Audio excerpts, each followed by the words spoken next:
जय भीम जय श्री राम, आपकी नज़र में कौन सा बड़ा है, जय भीम या जय श्री राम? मजबूत कौन सा है? जय भीम, क्योंकि जय श्री राम का नाम लेने से वो तो अंधविश्वास है, और जय भीम का नाम लेने से तो उन्होंने करके दिखाया साक्षात में।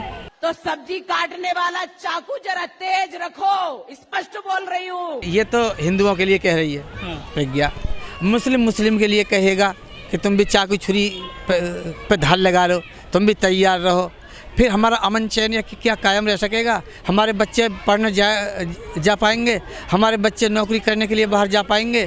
फिर तो खून खराबा होगा ना। हिंदू मुस्लिम को मारेगा, मुस्लिम हिंदू को मारेगा, सारा अमन चैन खराब हो जाएगा, तो अर्थव्यवस्था सब चौपट हो जाएगी। इससे देश आगे नहीं बढ़ेगा, बहुत यानी कि नीचे चले जाए।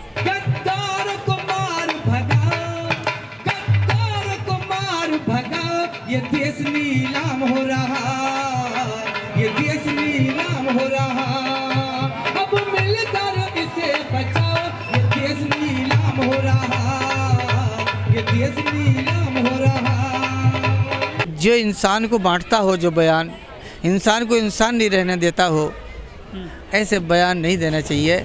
ऐसे बयानों पर सरकार को रोक लगानी चाहिए। जिन्होंने महात्मा गांधी को मारा था, नाथूराम गोडसे, उनको उन्होंने संसद में बताया था कि देशभक्त हैं नाथूराम गोडसे।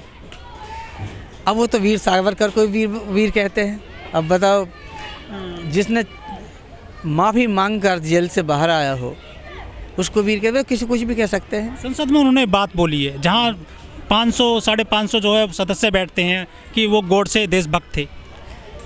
हाँ, तो वो कह सकते हैं। उनकी वो 20 मुँह से बोलते हैं, एक मुँह से नहीं बोलते। वो कुछ का कोई नेता कुछ कह रहा, कोई कुछ कह रहा, कुछ कह रहा, और जब जनता उनसे सवाल करती है, पूछती है, तो कह देते जुमलेबाजी है। ये तो हमारा जुमला था, जैसे वोट पाने के लिए कह दिया जुमला है। मालेगांव में विस्फोट में उनका नाम आया था, साध्वी जी का, उसके बावजूद उनको टिकट दे दिया 2019 में बीजेपी ने, और वो सांसद बन गई। हाँ, तो बीजेपी तो ये करती है, वो उसके क्या है। मोदी जी ने कहा था कि ये जो ऐसे बयान दे रही है ना साध्वी, मैं इनको मन से माफ़ नहीं करूंगा, उसके बावजूद जो है उन पर कार्रवाई नहीं की है बीजेपी ने। अगर कोई दूसरी पार्टी की होती तो उस पर ये न जाने क्या क्या कर आजम खां को जो है 3 साल की जेल कर दी है। हाँ, तो अब बताइए, जो इनकी उसमें आ जाएगा रेंज में, उसे ये बचा लेंगे, और जो इनके खिलाफ बोलेगा, ऐसा लगता है जैसे हम अगर सरकार के पक्ष में बोलते हैं तो देशभक्त है, अगर सरकार के खिलाफ बोलते हैं तो देशद्रोही हैं। ऐसा माहौल बना दिया इन्होंने। तो मतलब देश मजबूत नहीं हो रहा आपकी नज़र में? देश कैसे मजबूत? इंसान को इंसान से बांटने का से देश मजबूत थोड़ा ही हो जाएगा।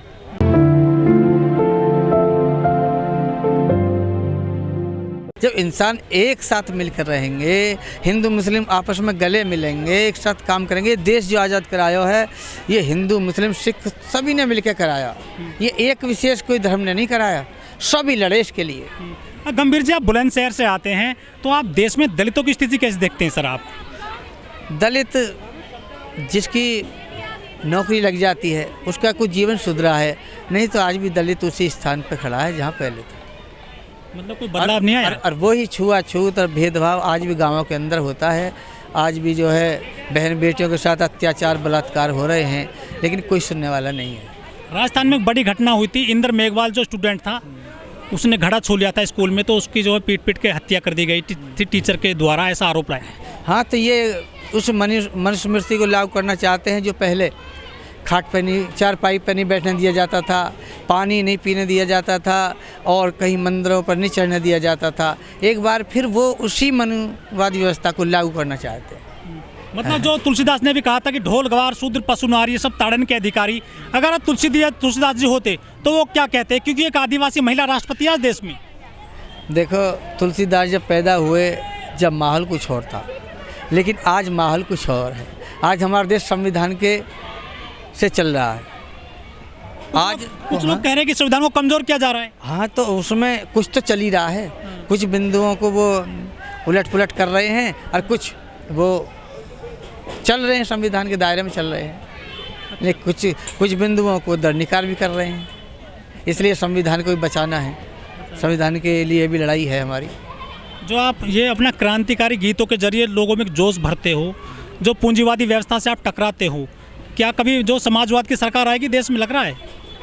देखो ये कभी भी हो सकता है। 2 बार हमारी लाल झंडे के लोगों को 2 बार सरकार बनाने का मौका मिला। ज्योति बसु को 2 बार पीएम बनने का मौका मिला, लेकिन हमारी पार्टी ने कह दिया कि हमारे पास सांसद नहीं है, हम नीति लागू करेंगे तो हमारी मानी नहीं जाएगी, हम सरकार बनाने की स्थिति में नहीं है। 2 बार पीएम का पद ठुकरा दिया। नीले झंडे को भी सरकार आ गई है उत्तर प्रदेश में बहन जी की। हाँ, तो नीले झंडे की भी आई है। केंद्र में पहुंचेंगे नीले झंडे वाले, जय भीम वाले। इस तरह से तो नहीं पहुंचेंगे जैसे आज लग रहा है। कहाँ मिस्टेक दिखती है आप? मिल के लड़ेंगे तभी। एक एक करके नहीं पहुंच पाए, एक एक करके सब हार जाएंगे, एक एक करके नहीं जीत पाएंगे। पूंजीवादी ताकतें बहुत मजबूत है। हाँ, पूंजीवादी मजबूत है, पैसा काम कर रहा है, पैसा की चमक धमक में लोग गुमराह हो जाते हैं। अच्छा गंभीर जी, आपका जो पेशा क्या है इस गाने के अलावा? मतलब परिवार कैसे चलता है, या फिर क्रांतिकारी गीतों के जरिए अपनी ज़िंदगी चला रहे हो आप? न खेती है, खेती से गुजर बसर होती है। तो जो गाने का शौक है आपको, क्रांतिकारी गीत गाते हैं, पार्ट टाइम है क्या? हाँ, ये हम जो हमारे लाल झंडे के जो हमारे जितने संगठन हैं, वामपंथी, हाँ, लाल सलाह, हाँ, तो हम किसान मजदूरों के लिए गीत गाते हैं, क्योंकि हम ये मानते हैं कि हमारे देश में या दुनिया में ही ये 2 जाति हैं। सर कौन सी? एक किसान, एक मजदूर। हम और को नहीं मानते। आप किसान हैं या मजदूर हैं? हम फिलहाल छोटे से किसान हैं। आप किस समाज से आते हो? अब समाज की ना पूछो तो सही है। समाजवाद से? समाज की नहीं पूछो तो। अच्छा। हाँ, अभी तो पूंजीवादी व्यवस्था ही है हमारे यहाँ, उसी के लिए लड़ रहे हैं सारे लोग। पीढ़ियाँ बीत रही हैं, कितने नेता चले गए, कितने जाएंगे, कितने दिन लग सकते हैं, क्या पता कब आए समाजवाद, लेकिन उसकी हमने ज्योत जला रखी है। अच्छा। हाँ, लेकिन पूंजीवादी ताकतें हैं, लगता है आसानी से जो है आपसे हार जाएंगी। क्यों नहीं हारेंगे? अब बताइए, चीन 1949 में आज़ाद हुआ, लेकिन आज तक वहाँ लाल झंडे की सरकार है 1949 से, और आज तक है। वो समाजवादी रास्ते पर चल रहा है चीन। और आप देख रही हो नेपाल में फिर लाल झंडे की सरकार बनी है। सर हमारे देश में नारे दिए जा रहे हैं आजकल बड़े बड़े, जय भीम जय श्री राम। आपकी नज़र में कौन सा बड़ा है, जय भीम या जय श्री राम? मजबूत कौन सा है? जय भीम, क्योंकि जय श्री राम का नाम लेने से वो तो अंधविश्वास है, और जय भीम का नाम लेने से तो उन्होंने करके दिखाया साक्षात में।